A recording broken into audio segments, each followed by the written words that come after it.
Hello students, कैसे हैं आप लोग? Feel better? स्टूडेंट्स एंजॉय कर रहे होंगे आप केमिस्ट्री क्लासेस को। आज फिर एक नई हेडिंग के साथ मैं आप लोगों के साथ हूं, सरफेस केमिस्ट्री।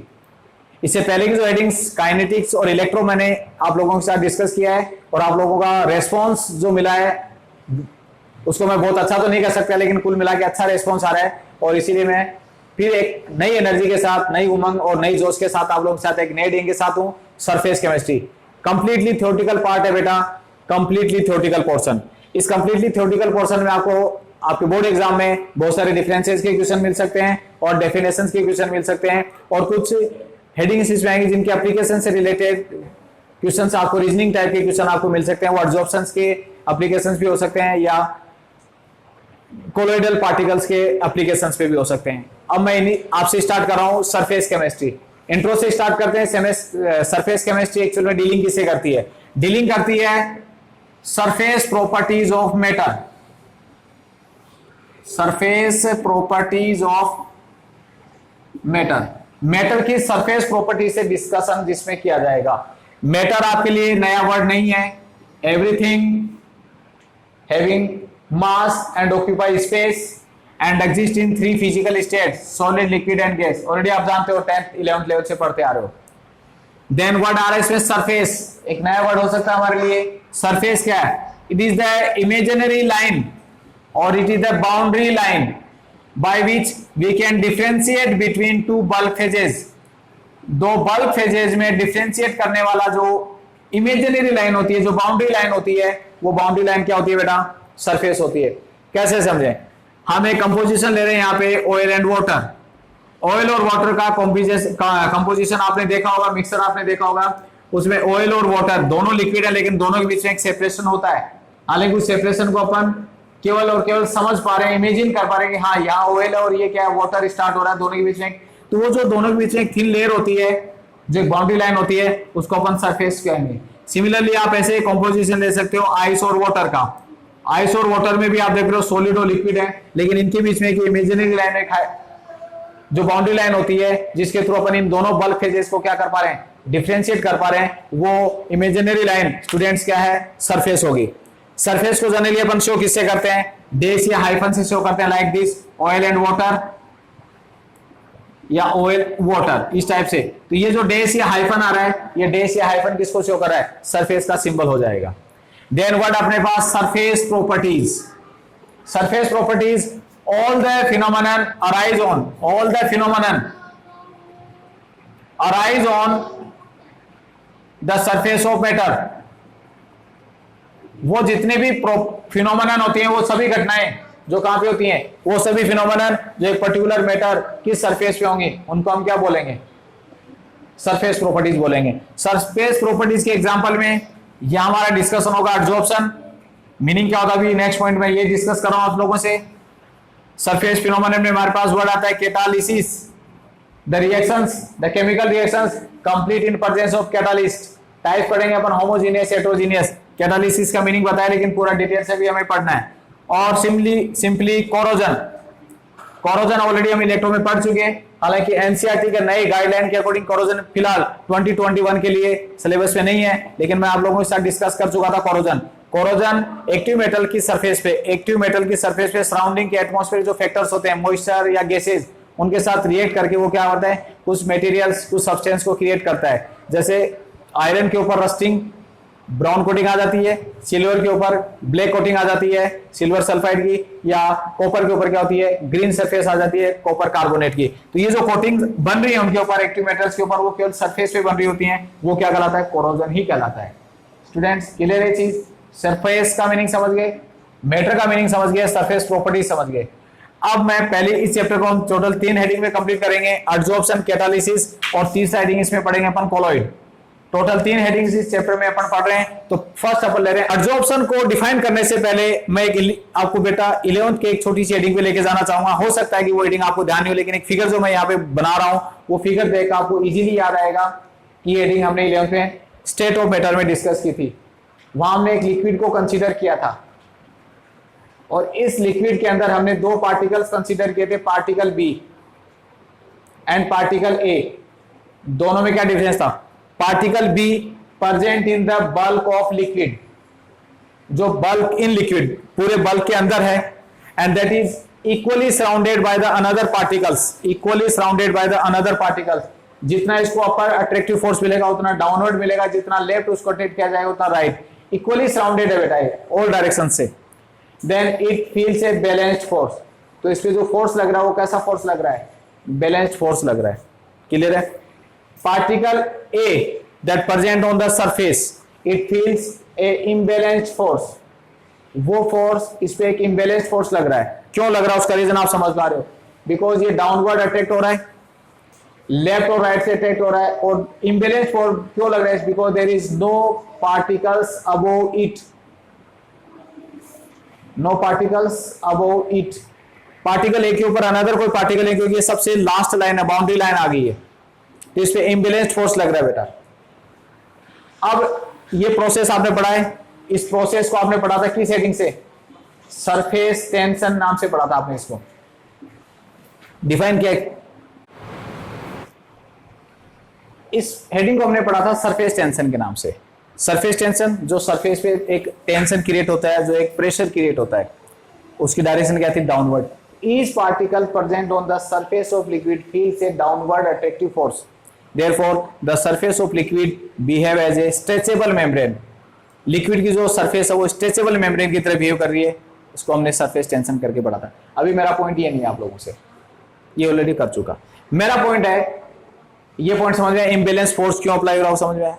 अब दूसरा पॉइंट जो आप लोगों से, क्या कोई पार्टिकल इम्बैलेंस फॉर्म में रहना चाहता है, आपका आंसर होगा सर नहीं रहना चाहता। वो इम्बैलेंस से कहां आना चाहेगा, बैलेंस्ड कंडीशन में आना चाहेगा। और कोई पार्टिकल, कोई भी सब्सटेंस इम्बैलेंस्ड है वो बैलेंस में आना चाहेगा। अब ये जो सरफेस पे जितने भी पार्टिकल है सब इम्बैलेंस्ड है, वो बैलेंस्ड कैसे होंगे, वो बैलेंस्ड होंगे जब इसके ऊपर ये वाली कंडीशन हटा दें हम। क्या लिखा हमने, नो पार्टिकल्स अबव इट, तो इसमें कोई पार्टिकल डालें। अब पार्टिकल इसमें ये तो डालना नहीं है, क्योंकि ये तो सेम कंडीशन हो जाएगी, सेम तो हो गया, वो फिर अपर वाली लेयर आ गई, इसमें अनदर स्पीसीज के पार्टिकल्स आएंगे। अब सराउंडिंग में अनदर स्पीसीज के पार्टिकल्स क्या हैं, सराउंडिंग में अनदर स्पीसीज के पार्टिकल्स में हमारे पास क्या आते हैं, एयर पार्टिकल्स या गैस पार्टिकल्स हैं, सराउंडिंग में रहते हैं। और गैस पार्टिकल्स के बीच में कोई अट्रैक्टिव फोर्स होता नहीं, जनरली हम क्या बोलते हैं, उनके बीच में अट्रैक्टिव फोर्स क्या होता है, नेग्लिजिबल होता है। तो ये गैस पार्टिकल्स कंटिन्यूसली क्या करते रहते हैं, रैंडमली क्या करते हैं, मूवमेंट करते हैं, और उनके रैंडमली मूवमेंट से वो क्या करते हैं, they are continuously impact with the surface of solid या लिक्विड। जो उनके कांटेक्ट में जो भी सरफेस आएगी उसके कांटेक्ट में वो लगातार क्या होते हैं, टकराते रहते हैं। इस बोर्ड पे भी अब कंटिन्यूसली क्या हो रही है, एयर इंपैक्ट कर रही है, मेरी बॉडी पे भी कर रही है, आपकी बॉडी पे भी कर रही है, चारों तरफ एयर इंपैक्ट कर रही है, दिख नहीं रही है, समझ रहे हो। तो यहाँ पे गैस पार्टिकल्स हैं वो क्या करेंगे, स्ट्राइक करेंगे, स्ट्राइक इंपैक्ट करेंगे किस पे, इस लिक्विड की सरफेस पे, और स्ट्राइक करते हुए वो क्या होते हैं, यहीं के यहीं चिपक के रह जाते हैं। क्यों रह गए, एक्यूमुलेट होके रह गए, क्योंकि इसको बैलेंस्ड होना था। तो ये जो एक्यूमुलेशन हो रहा है इम्बैलेंस फोर्स की वजह से, इस एक्यूमुलेशन को ही क्या करते हैं, इस एक्यूमुलेशन को ही क्या कहते हैं अपन, एडजॉर्प्शन कहते हैं। किसका होगा, गैस पार्टिकल्स का, किसके थ्रू, ये सरफेस सॉलिड, जैसे अभी मैंने सरफेस लिया लिक्विड का, वैसे एग्जांपल किसका हो सकता है, सॉलिड का एग्जांपल भी हो सकता है। तो लिक्विड या सॉलिड के ऊपर एयर पार्टिकल्स का एक्यूमुलेशन। ठीक है, तो डेफिनेशन क्या दूं मैं, पहले मैंने वाई बताया आपको कि वाई द एक्यूमुलेशन अकर, तो वाई का रीजन समझ में आया, some imbalance forces are present on the surface of liquid, therefore it can occupy या एक्यूमुलेट द गैस पार्टिकल्स। ये तो हो गया वाई। फिर आपने इसको डिफाइन किया, डेफिनेशन में क्या दोगे, the accumulation of the gas particles, accumulation of gas particles किसके through, by the surface of liquid and gas, liquid या सॉलिड की सरफेस के थ्रू, लिक्विड या सॉलिड की सरफेस के थ्रू गैस पार्टिकल्स का जो एक्यूमुलेशन हो रहा है वो क्या कहलाएगा, एडजॉर्प्शन कहलाएगा। ओके बेटा, अब स्टूडेंट्स यहां जो पार्टिकल्स स्ट्राइक कर रहे थे, इंपैक्ट कर रहे थे, that is known as adsorbate. जिन पार्टिकल्स का एक्यूमुलेशन होना है वो एडजॉर्बेट है, और जिस पर्टिकुलर सरफेस या सॉलिड के थ्रू होना है वो क्या कहलाता है, एडजॉर्बेंट कहलाता है। तो तीनों पॉइंट समझ में आएंगे आपको, एडजॉर्प्शन एक प्रोसेस है, और एडजॉर्बेट और एडजॉर्बेंट एक फिनोमेनन, दो सब्सटेंस हो गए जिनके बीच में ये प्रोसीजर होना है, वो फिनोमेनन हो गया, और ये वो सब्सटेंस हो गए जिनके बीच में ये बॉन्डिंग होनी है। ओके स्टूडेंट्स, इसके बाद हम डिस्कस करेंगे इसके features, characteristics of adsorption, adsorption by nature कैसा होता है। तो एडजॉर्प्शन के कुछ पॉइंट्स हमें बताने हैं। तो पॉइंट्स के लिए पहला मैं इसकी एनर्जी, काइनेटिक एनर्जी की बात करता हूं। यहां जो गैस पार्टिकल्स हैं उनका एक काइनेटिक एनर्जी का लेवल है, और जब वो गैस पार्टिकल्स एक पर्टिकुलर सरफेस को ऑक्यूपाई कर लेते हैं तो यहाँ पे भी इनके काइनेटिक एनर्जी का लेवल हो गया। आपको इन दोनों लेवल में बताना है मेरे को कि गैस पार्टिकल्स की काइनेटिक एनर्जी यहाँ हाई है, क्या दोनों केसेस में इक्वल होगी? कंफर्म नहीं होगी। तो यहाँ गैस पार्टिकल्स की काइनेटिक एनर्जी क्या है? हाई होगी, क्योंकि वो रेंडमली मूवमेंट करते हैं, बीच में अट्रैक्टिव फोर्स है नहीं, मूवमेंट कर रहे हैं, फ्रीली मूवमेंट कर रहे हैं। और जब उन्होंने एक पर्टिकुलर सरफेस को ऑक्यूपाई कर लिया तो बॉन्डिंग में आ गए, फ्रीली मूवमेंट नहीं कर पाए, बाउंडेशन में आ गए, रेस्ट्रिकेशन हो गया उनका मूवमेंट का, तो उस केस में उनकी काइनेटिक एनर्जी का लेवल क्या होगा? कम होगा या ज्यादा?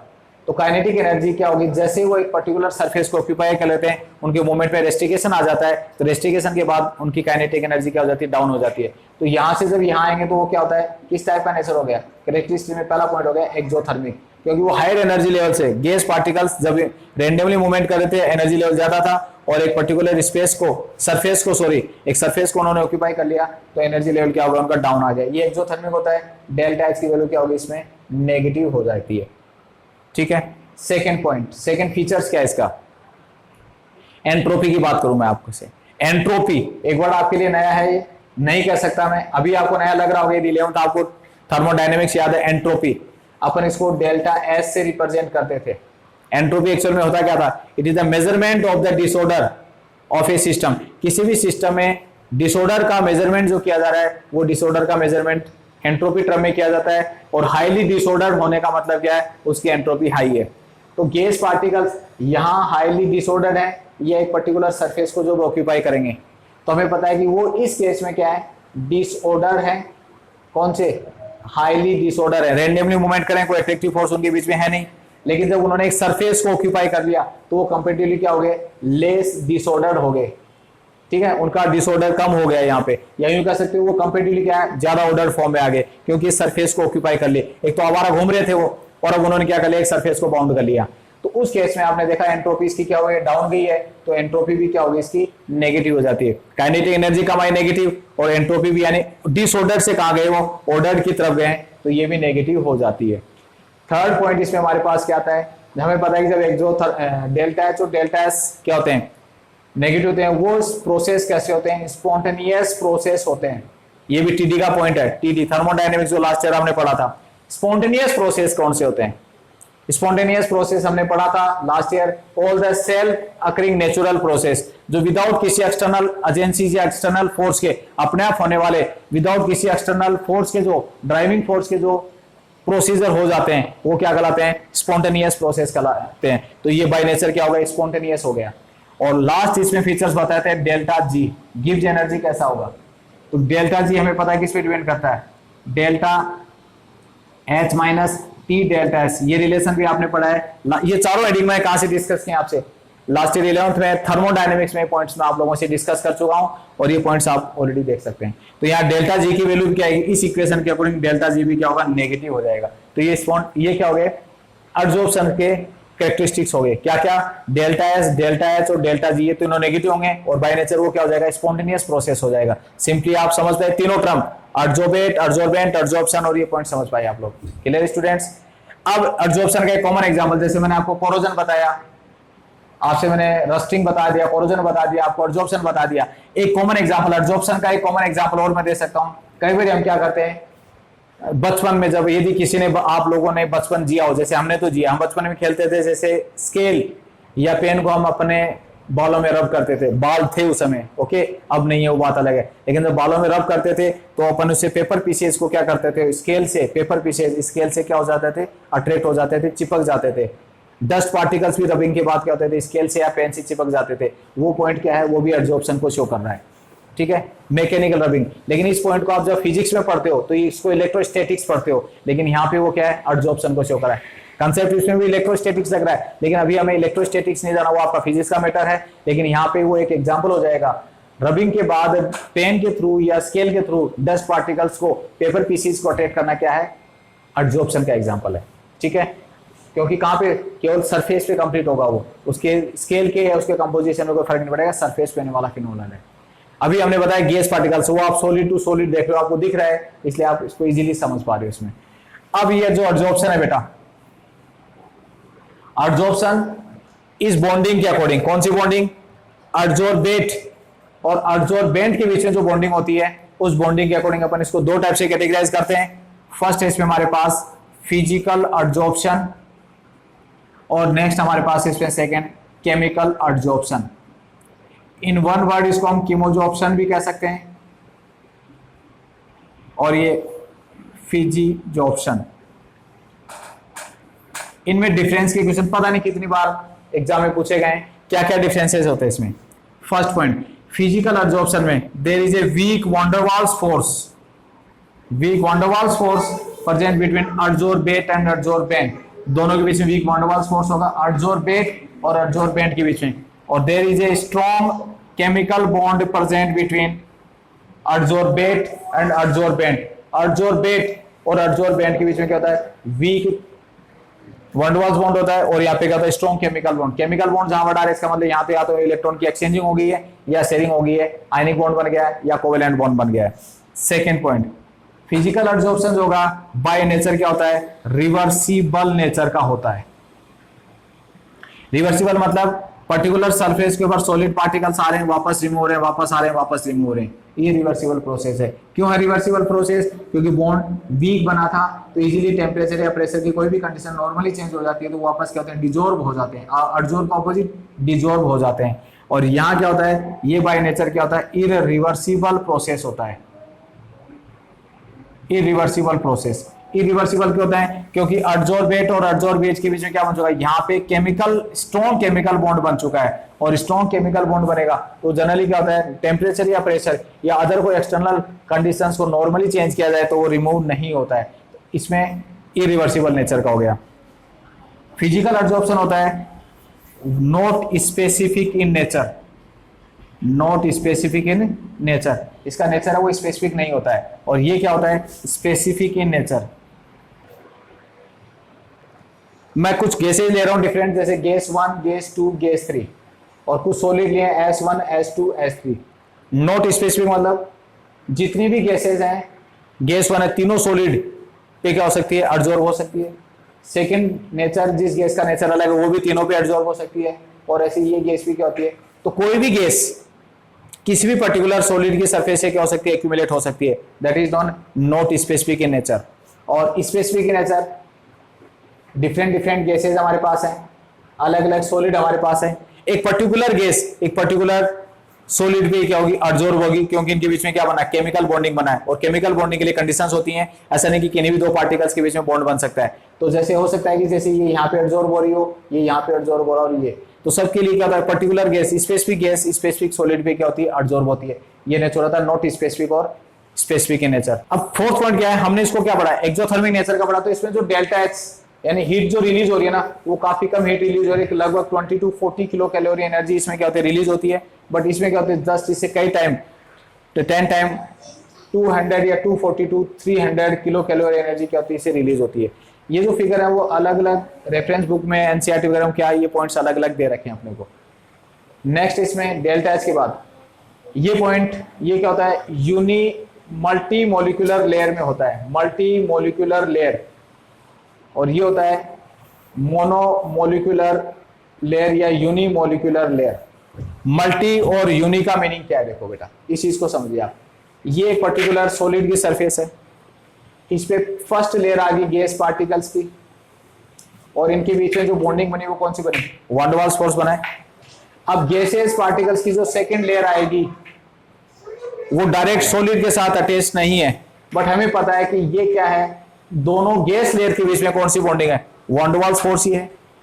थर्ड लेयर आएगी वो डायरेक्ट सॉलिड पे अटैक नहीं हो रही है, बट इसके बीच में भी कौन सी बॉन्डिंग है, वैन डर वाल्स बॉन्डिंग है। तो हम ये कह सकते हैं कि जब गैसेस की डिफरेंट लेयर्स के बीच में वैन डर वाल्स फोर्स है और वो सॉलिड के साथ भी क्या बना रहा है, वैन डर वाल्स फोर्स ही बना रहा है, तो आप ये थोड़ी कह रहे हो कि केवल फर्स्ट लेयर ही क्या बना रही है, एक्यूमुलेट हो रही है, क्योंकि सबके बीच में बॉन्ड का नेचर सेम है।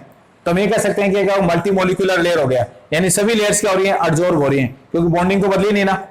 अब यही कंडीशन आ जाती है किसके साथ, केमिकल के साथ। तो केमिकल जब सेकंड लेयर गैसेस के पार्टिकल्स आएंगे उन्होंने कौन सा बॉन्ड बना लिया, केमिकल बॉन्ड बनाया।